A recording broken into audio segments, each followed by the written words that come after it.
Welcome to the next in our weekly series of virtual consulting offices. We're going to begin in just a couple of minutes. People will continue to join now at the top of the hour. As a reminder, this is a regular Zoom meeting, so we thank you for keeping your own microphone muted throughout. There will be an opportunity to ask questions later. You're always welcome to put a question into the chat, and we will ask Dr. Wong to look at those at the end of the session when we have time for Q&A. This is being recorded, and we will, once the files processed, this, along with all of our other VCOs, will be available at the iGuide VCO webpage. And later I'll put the link for that into the chat. So we'll wait for another minute or so to start.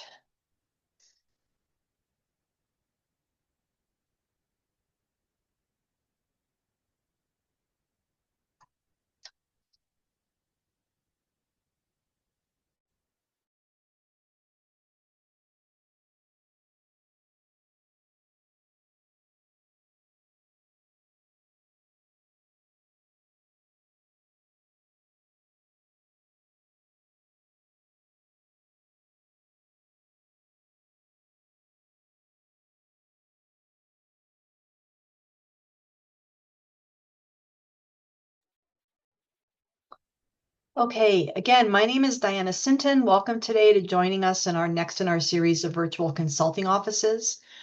This series is sponsored by iGuide, the Institute for Integrative Geospatial Understanding through an Integrative Discovery Environment. I almost had that right.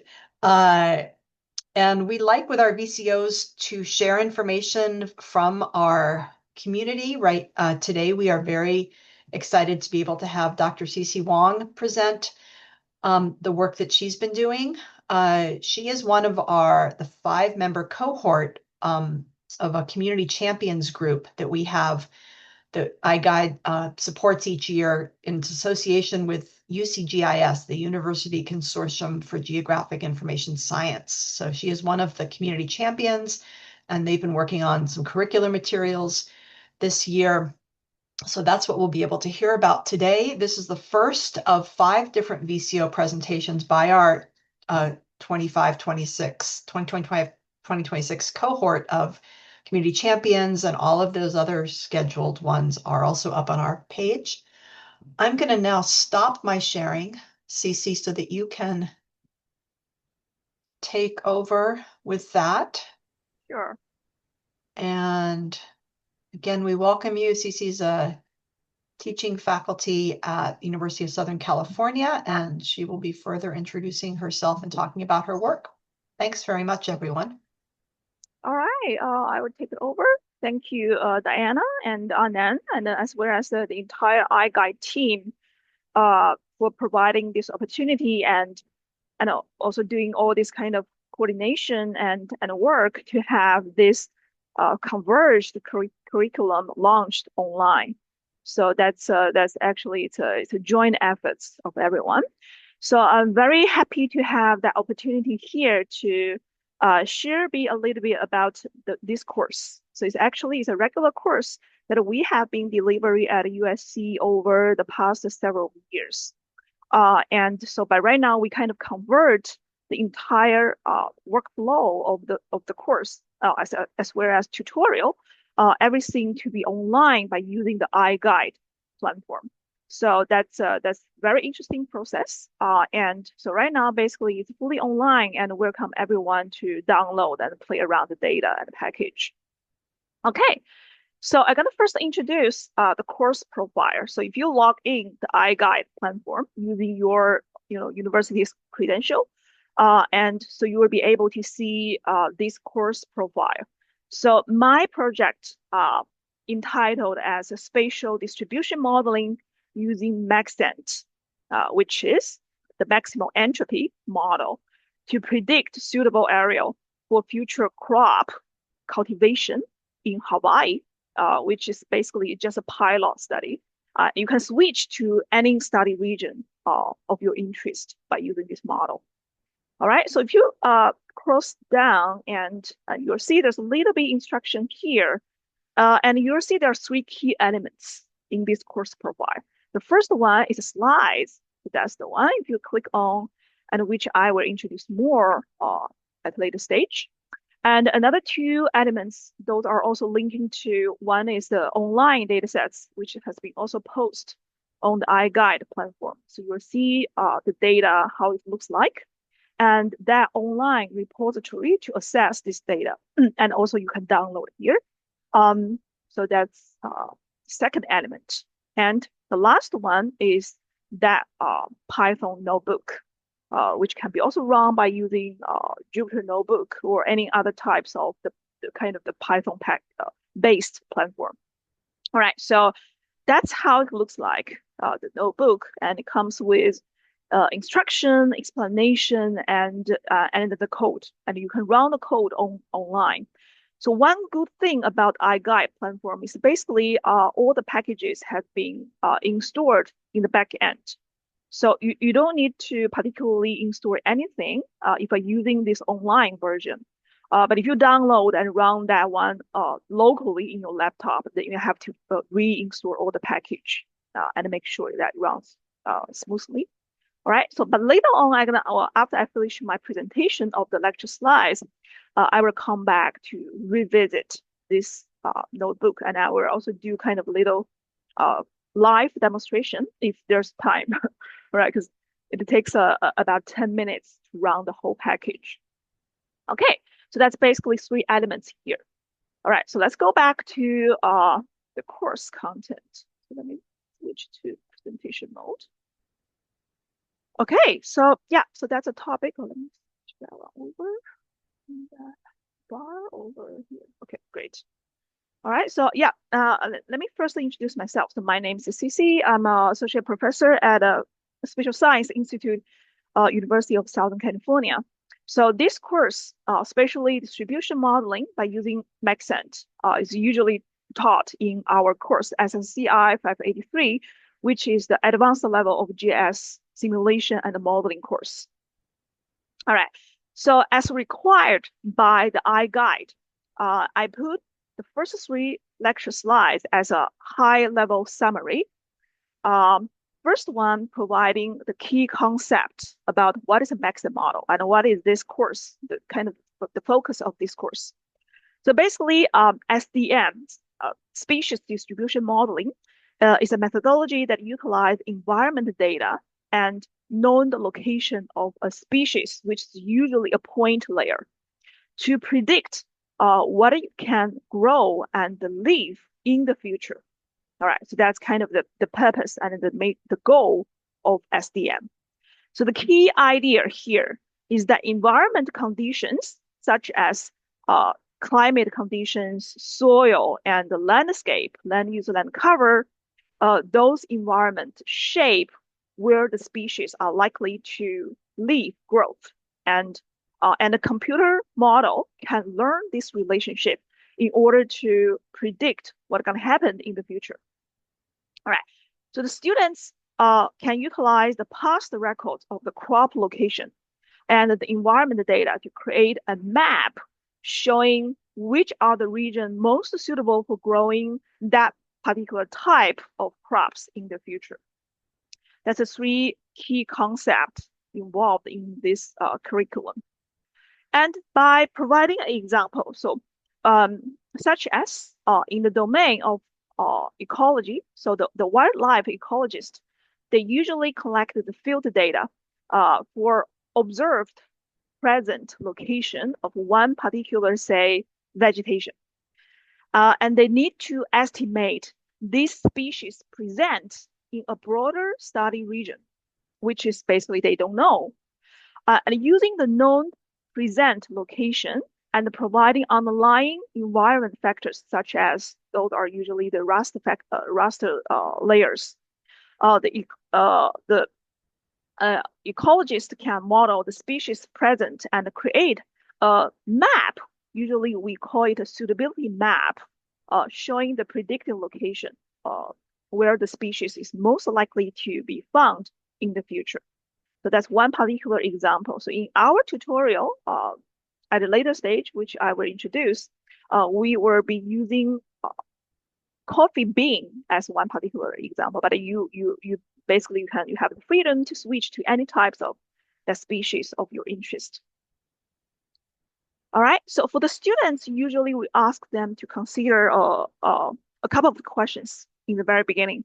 So that is there's a scenario assuming that you're trying to find out the most suitable land for growing coffee bean in the future in one particular context. What are the historic patterns of the coffee bean? That's the first question that you have to consider and find out, relying on the data. And the second one is which are the environment factors that will have the impact on the growth of the coffee bean, which that you have to find out the literature to provide a justification to narrow down to see how many environment factors that you're gonna include here. And the last question to consider is what is the time duration of that prediction? Are you going to predict what's going to happen in the next 5 years or 10 years or 100 years, right? So that's something that you need to define. But those are basically kind of very essential questions that you need to consider when you start to run the model. Okay, so that's 3 required lecture slides I put in to the very top before I start my formal presentation about this topic. Okay, so the next thing, let's coming back to the main focus of this curriculum. That is SDM, right? Species distribution models. So usually if you look at the literature, you see the scholars, they name this model differently. Some of the scholars, they name as, say, environment niche models or ecological niche models or habitat distribution models. But no matter which way that you call this model, they're basically and essentially very similar to SDM. They're all kind of with the same functionality, serving the same purpose, right? So the purpose is always to understand the species current and the potential geographic distribution in the future. Right? So that's kind of the purpose, the modeling purpose. So for the students who may familiar with suitability analysis, we do have another model in our course teaching the students what is suitability analysis. So here it's just helping them to have a better understanding so you can understand the SDM is pretty like a suitability analysis, however, not applied to human being, but applied to a particular species of your interest. That's kind of the similarity in between the suitability analysis and SDM. All right, so in the family of SDM, the SDM is actually the big family, right? So there's a landscape of the SDM. We are using different models to achieve this purpose, such as we have the GLM, that's a general linear model to achieve the goal. And we have a whole bunch of different machine learning algorithms, such as random forest or boosted regression tree, decision tree, and the GAN model and the Mars and all of that, right? So Maxent is one within this family. But the reason why we introduced Maxent, given that's basically the most popular one, all right, and as well as it's easy to use, very user-friendly. All right, so let's see what is a model of Maxent, which is a machine learning algorithm utilized to model species niche and the potential distribution with 3 core functionalities. That is to use maximal entropy principles to predict probability distribution. And you may question what is maximal entropy principles, which I will introduce right in a second. The second functionality is to integrate georeferenced points with environment data layers. And the last one is to generate suitability maps where each cell presents a probability score. Okay, so that's the 3 core functionalities. Let's see what is the maximal entropy. Is actually, yes, that's the Maxent, so MAX standing for maximal and ENT standing for entropy, right? So it's a concept coming from thermodynamic domain, which I will also introduce in the next slides.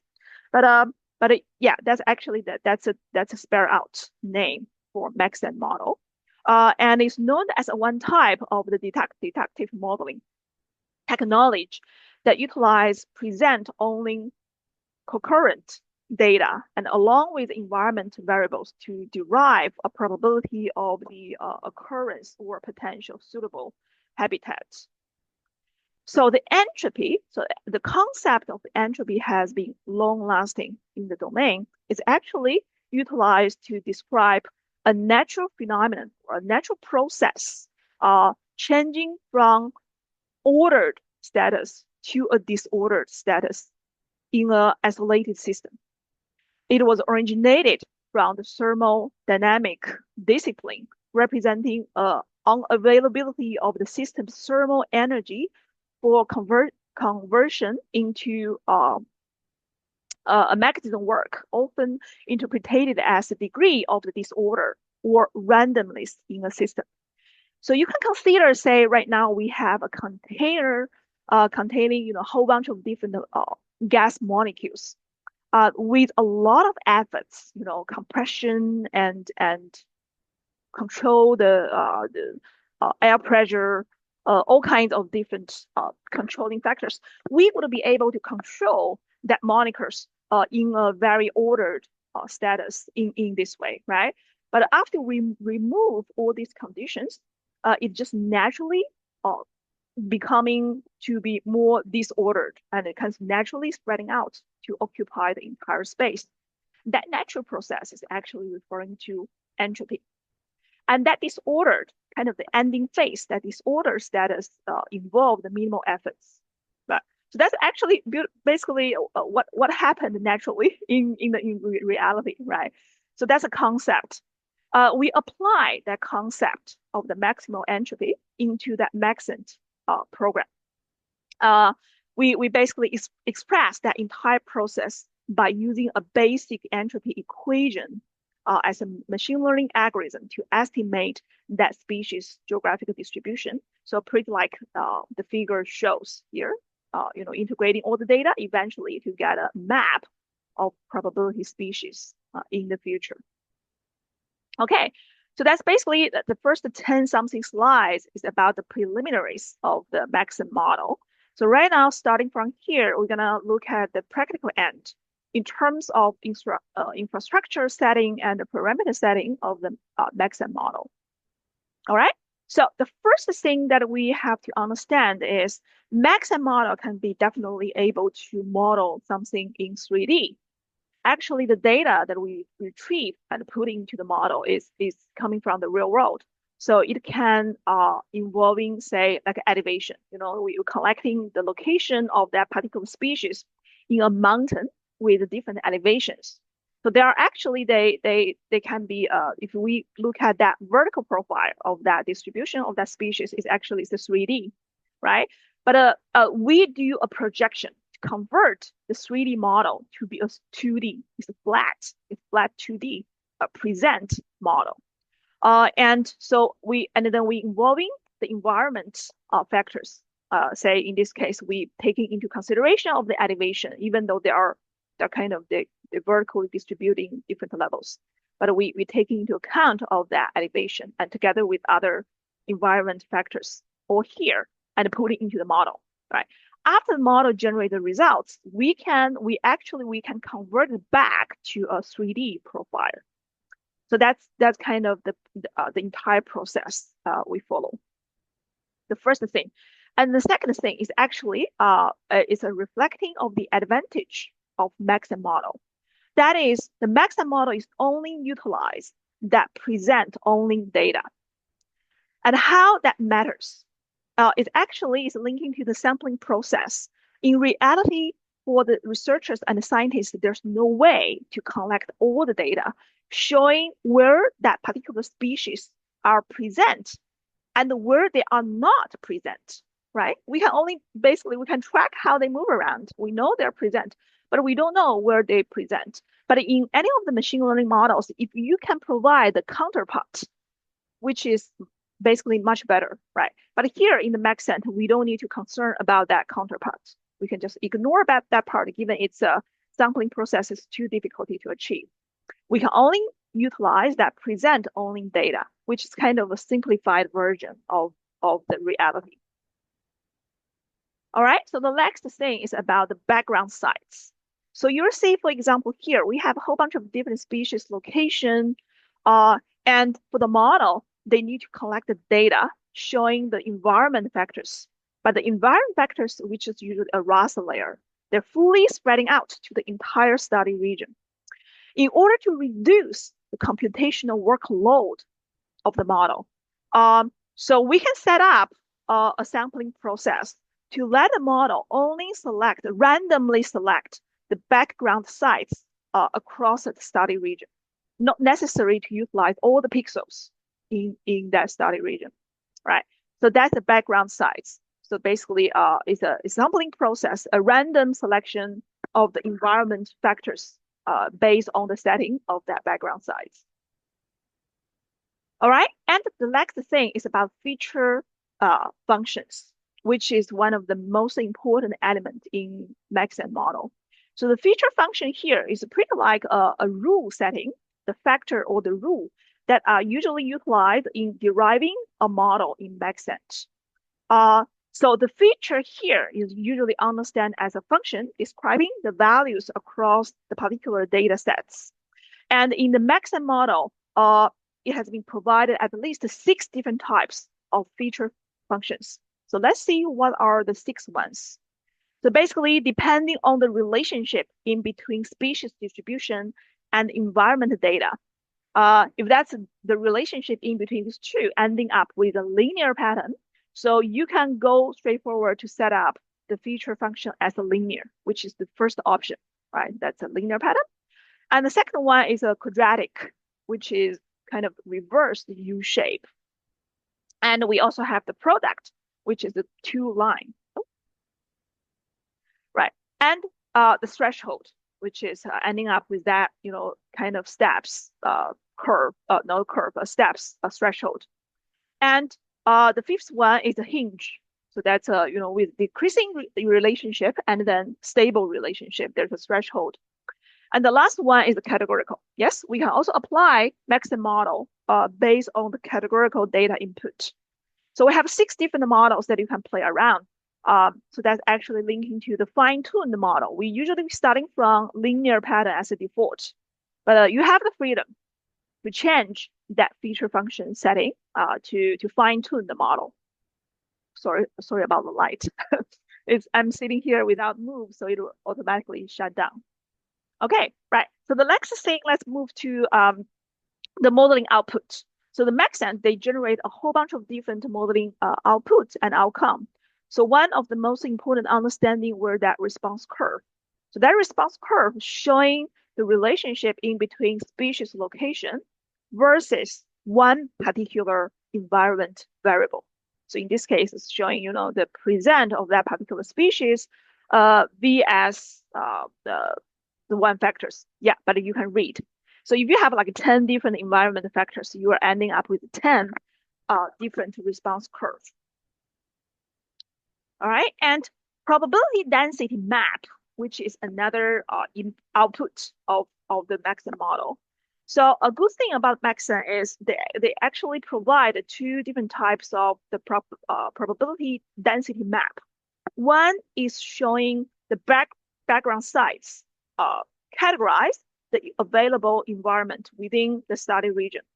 So that's the distribution of the environment in the future. And the second one will be the density map showing the present points categorizing the environment of where a species has been found. So that's basically 2 sets of the density map showing one species, the other one, the environment.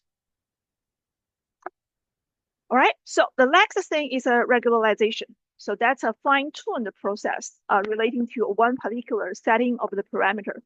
The understanding of regularization is actually how much flexible or how much loose that you want to setting up the model.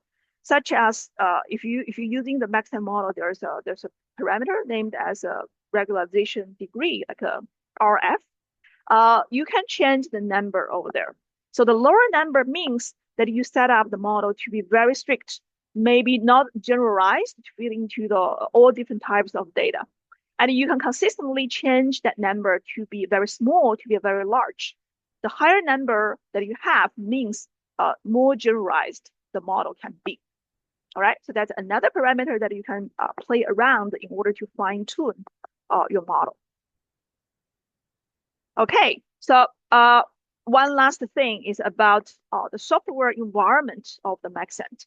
So basically in our course, we have been teaching this course in the last around 10 years. And we have been very consistently utilized one particular standalone Maxent software program for running this model. But quite recently, ArcGIS, the Israel's ArcGIS Pro, they also launched a kind of internal Maxent functionality, which right now has been embedded as part of the toolbox in Pro. So you can also bring in that one. I did a very quick comparison in between that standalone Maxent software versus Pro. I feel like the standalone runs quickly, and as well as the ArcGIS Pro, it's they don't have a full set of the settings comparing to the standalone software, right? So, but you have the freedom. The one good thing about using ArcGIS Pro is basically after you generate everything, you can just go straight forward utilizing Pro to do all the visualization in the end, which is easier. But if you're using the standalone Maxent model, then you have to export all the layers as a shapefile and put it into Pro for the visualization and mapping purpose. But of course, you can also run Maxent by using the Python code. All right. So yeah, we in this curriculum we build up a Jupyter, not Jupyter, is the Python notebook that we can launch to the iGuide platform, and that's also that you can download and customize the code. All right, so 3 different ways, no matter which one that you feel comfortable. Okay, so the input of the model will be 2 sets of data. One is it's a CSV file showing the current data, which is the current location of the species. But of course, you can also input as a shapefile, a point layer as a shapefile. And the other one will be a whole bunch of different raster environment layers, depending on the number of the variables that you want to put in, right? So that's 2 sets of the input. And for the output, yes, we have, as what I mentioned, we have a whole bunch of different outputs. Suitability map is one of them, and response curve, and several other ones. Okay, so that's input and output. Configuration options, yes, as what I mentioned, you can definitely stick with the default model. But in our course setting, we usually require the students to at least fine-tune the model by adjusting some of the parameters here, right? Such as that you can play around the weight assignment, giving a different weights. And you can also change the setting of the maximum number of iteration, how much that, how long that you want to do the prediction, like 5 years, 10 years, or 100 years, which can be reflected by setting the number of iteration. And also you can choose a different feature function. As what I mentioned, there are 6 different, totally 6 types of feature functions that you can play around. All right, and yeah, and as well as a regularization process, how much that you want to set up the model to be flexible or generalized to feed into different data type. Yeah, so those are the parameter settings that you can play around to fine tune the model. Okay, yeah, so that's how the data looks like. Like in this case, we put in precipitation, temperature, aspect, ruggedness, vegetation, distribution of vegetation, distance to water, and distance to some other things, and a soil type. All right, so that's environment factors that we are utilizing in our pilot study. Okay, yeah, so that's again how the data looks like, a point layer and a raster layer. We sort it out, and then so that's output. All right, so you'll see the map. That's a probability or suitability map showing the future predicted location of that particular species.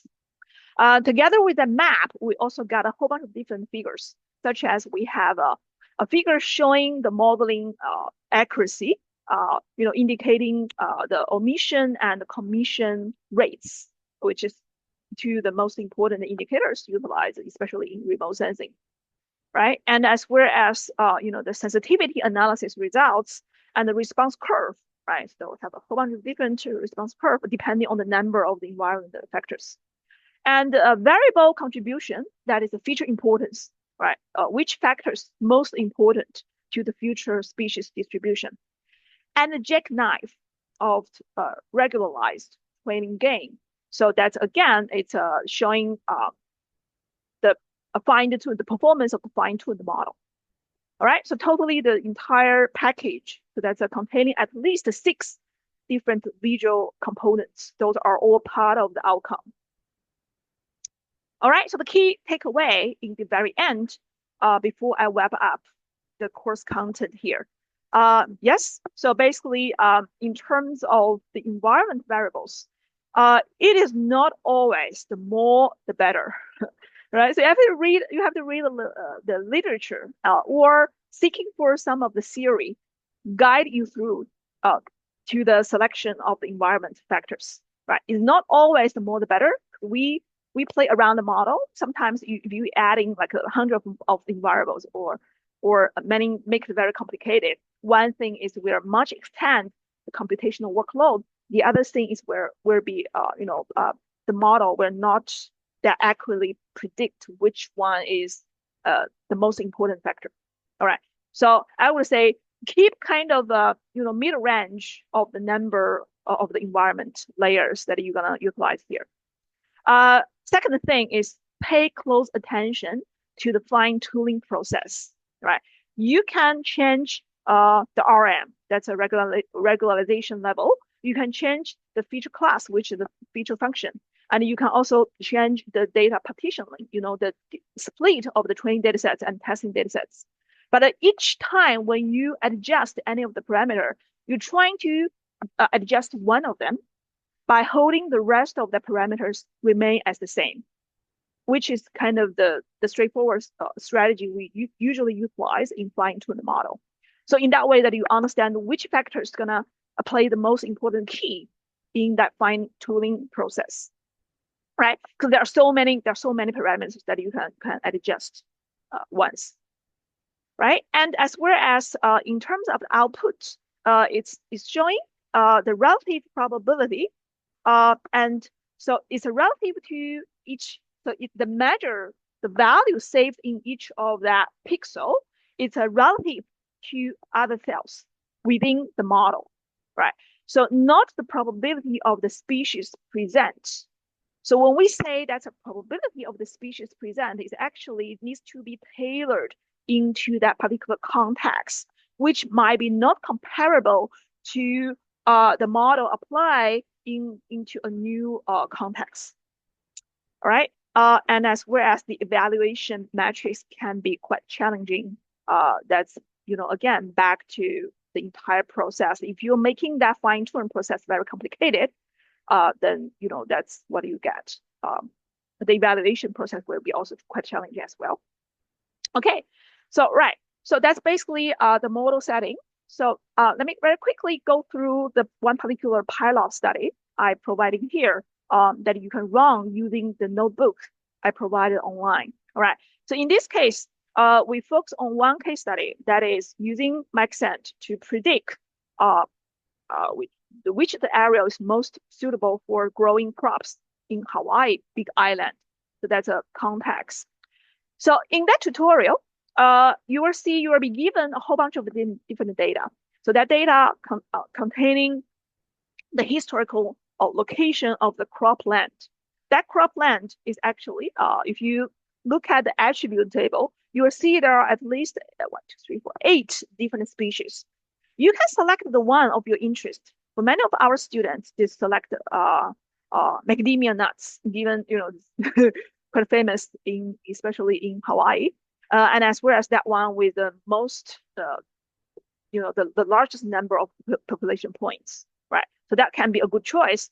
But in our example, we take coffee bean, which is kind of the second populated species. We're taking that one as the example, given coffee bean is more evenly distributed across the entire island, the entire Hawaii Big Island. But you can also switch to any other type of the species of your interest. In terms of environment, so you will be also given the raster layers, such as elevation, temperature, precipitation, and soil. And within each of that layer, you will also see there are different types of the attributes provided over there, such as the soil, the attribute information containing, the soil type, soil pH value, the soil da. There are many of different ones, right? So you have to be very specific by using soil. What particular feature that you are looking at? All right. So yeah, and another table on the right-hand side showing the resource of that layer. Okay, so that's a data. And in terms of analytical workflow, so usually in our course, we require the students to kind of lay out that analytical workflow before they dive into run the model. They have to have that kind of overarching research design in the very beginning.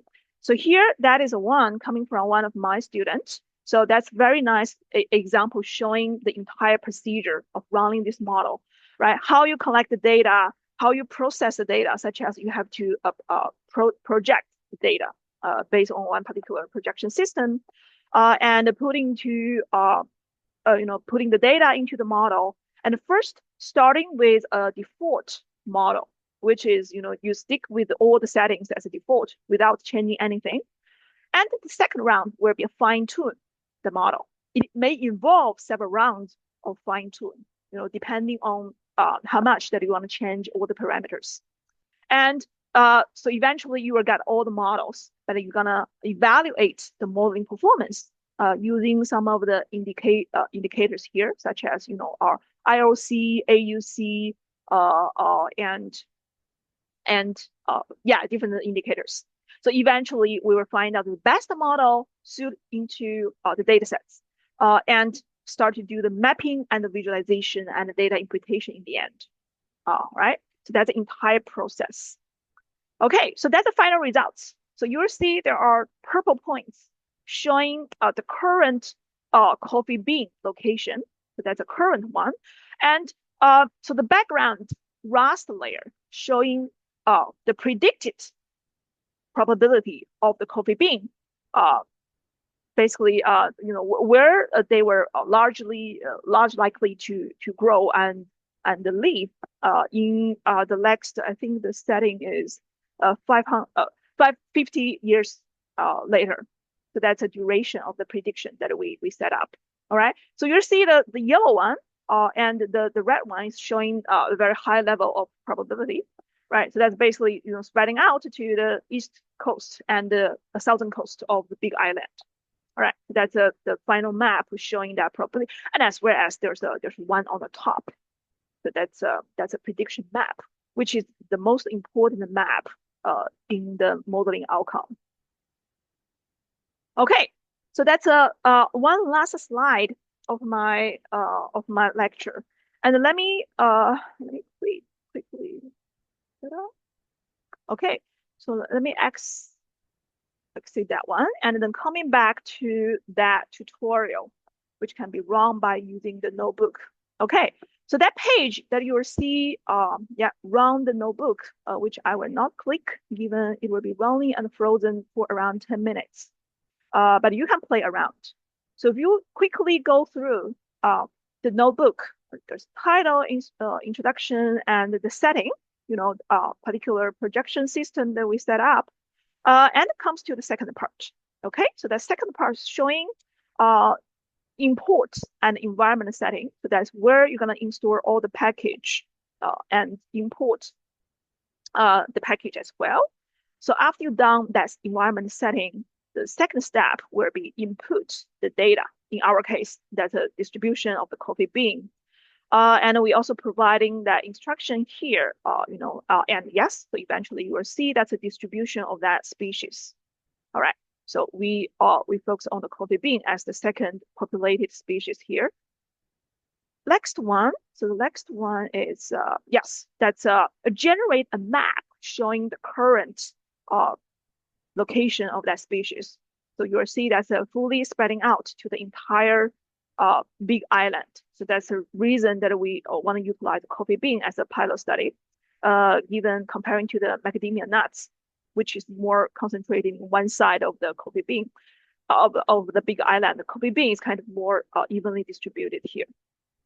Okay, so the next one is retrieving environment factors. So that's that one. You'll see that's how it's set up. So eventually, in this case, you will see we are involving, I think there are roughly around 20 environment factors, such as elevation, slope, and precipitation, the minimal and maximal precipitation, and precipitation in different months, in March, June, September, etc., etc. All right, so all of that as the environment we put in over there. So yes, the next one is visualize the environment layers. So you have a rough idea how it distributed and how it contribute or the potential linkage to the species location. Okay, so that comes to the third part. So the third part is relating to the model. The model. We're starting with a baseline model, which is default model, without setting or adjusting any of the parameters. Everything just remain as a default. All right. So yeah, but we do have, you can take a close look at all the settings. That's RM setting as a 1 and background sampling size, and as well as the function and data split. Right. So, and that's a retrieving the background point as the sampling process and feeding into the baseline. So you'll see that how it looks like, and the training and the distribution of the training and testing data sets. All right. So yeah, and then we start to run the model, the baseline model. And that comes to the modeling evaluation, which is shown in the section 3.4, right?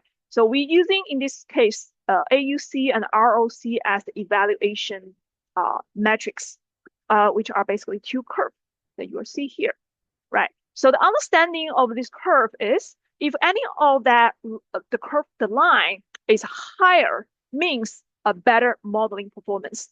All right. So in this case, that's showing the data sets of the training and the testing. But if you are putting a different models results, you will see that ending with different curves, showing that modeling performance. All right. And the next one with permutation importance. So that's a feature importance. The ones ranking to the top is elevation. So the elevation is known as the most important factor in impact the distribution of the species. All right, so that's another figure showing the distribution. So just keep going, and so that's the results. The results done by the baseline model. So the next section will be the fine-tune the model. But here you can fine-tune the model, differently. But we just we ending up one particular scenario, fine-tune the model, and all of that. And we can have a comparison of the modeling outcome in between baseline versus fine-tune. Right, so importance as well, feature importance, and the jackknife. So that's another evaluation, and yes, so that's the important figure we got here. That's a response curve showing the relationship in between one particular environment versus the location of that species. So we'll be able to find out that if that's a linear relationship or not. In most likely, it will ending up with a nonlinear. All right. So yeah, the final, we also got a raster layer, the suitability map done by the fine-tuned model, and we can do a comparison in between these two.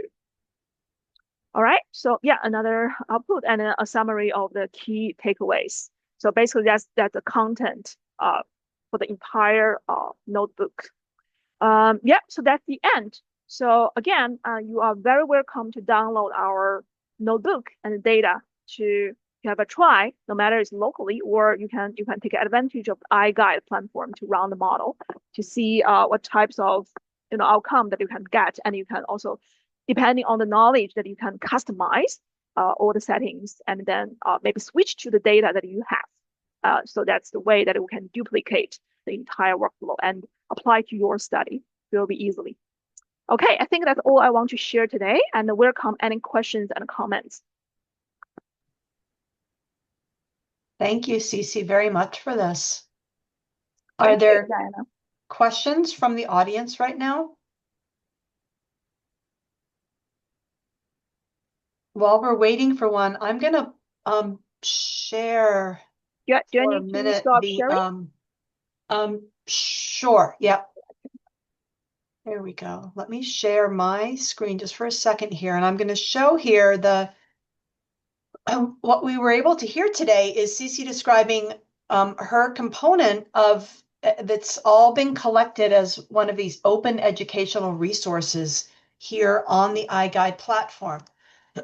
So this is the part of the convergence curriculum for geospatial data science that iGuide has been working on.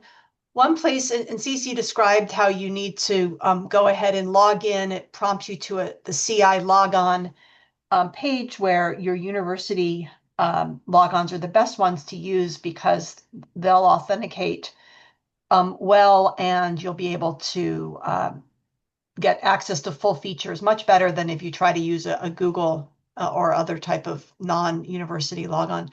But in any case, these educational resources are part of the material, these knowledge elements that are hosted here on the platform.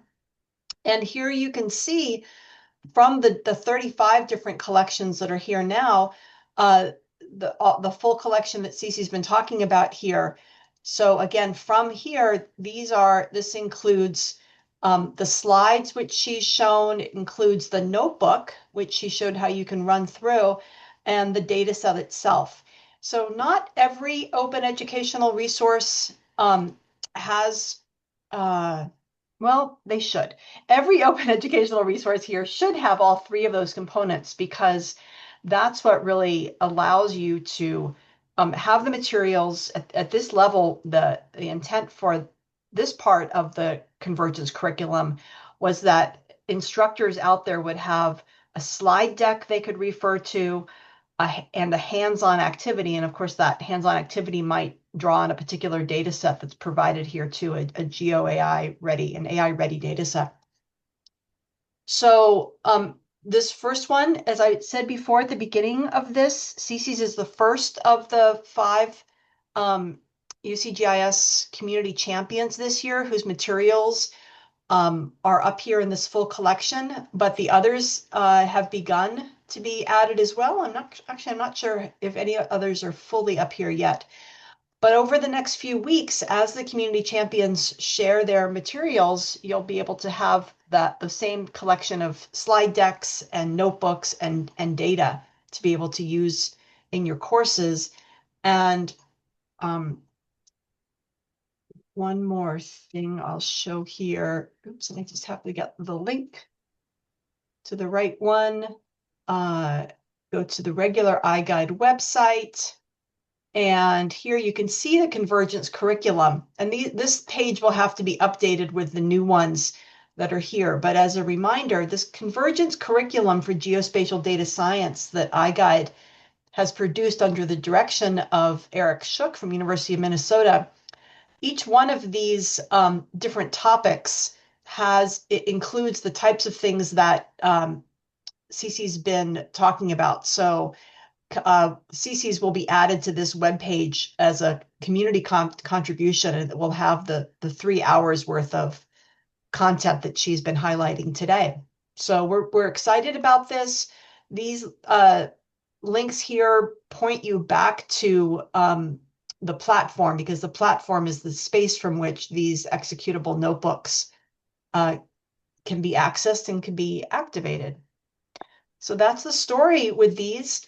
And here's our 2025, 2026 cohort of UCGIS community champions. So as I said before, there will be presentations over the coming weeks, up until July, I think, where people from this group will be presenting their presentations in this VCO format, and then the materials will be up there on the platform to be able to explore.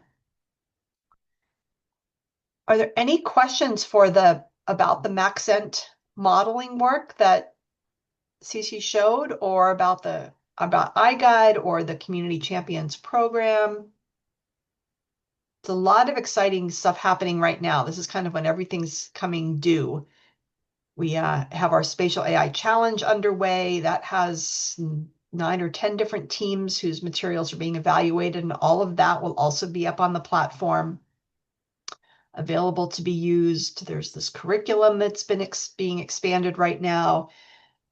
We're reviewing the 150 applications we received for the 30 slots in the summer school. So iGuide's at a really high level of activity in these weeks.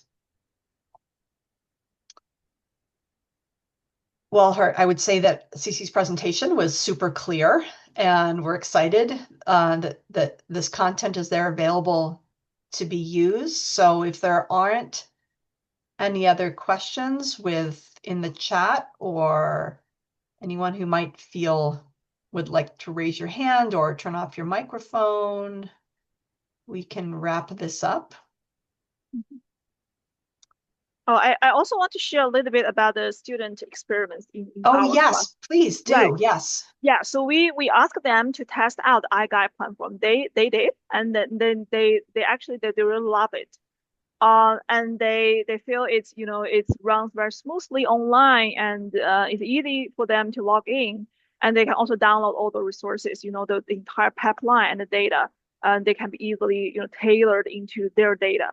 So they consider it's kind of very nice database. They can so they're hoping to find more available models or pipelines available, right? But right now it's the education resources only comes with 35 or something submissions over there. Right. But if there are more, then that would be even better. That's exciting to hear. Yes, there's definitely the intent to have the materials. There's many more things that you would find there as notebooks, just in the whole collection of notebooks. But the distinction is that the Convergence curriculum content doesn't have just a notebook. It also includes some additional explanatory materials, the slides, um, the maybe the data, the thing that's really is supposed to would be making it easier for a instructor to be able to use the content in their course. But it's great to hear that feedback Yeah, sure. from students. Um, Yeah, we got a couple yeah, of questions here I'm not able to troubleshoot any particular login issues with using CI login. I see a note here um, in the chat. Uh, I I don't know. You are able, if your university uses CI logon, and you're able to get that first part going, or I guess you could try using the orc ID. We have one help. Again, we're not the experts in CI logon, but we take advantage of their infrastructure and authoritative. Yeah, I don't have CI logon. Let me just let you know that here is a help for iGuide, help at iGuide, i-guide.io, and you might be able to ask them maybe about using OrcID. I Yeah. don't know. Yeah, Anand, you might want to Yeah, say something send about that's the perfect place to send that information in, as well as say a little bit about yourself, provide certain information that we can validate you along with your orc ID and Google Scholar and other, maybe something in your university's website. We can look you up. The reason for this is very simple. We want some, we don't want this to be open to everyone on Google, or like just creating a free account. So yeah, if you can do orc ID and then send us the information to that email address, our team will be able to respond to you.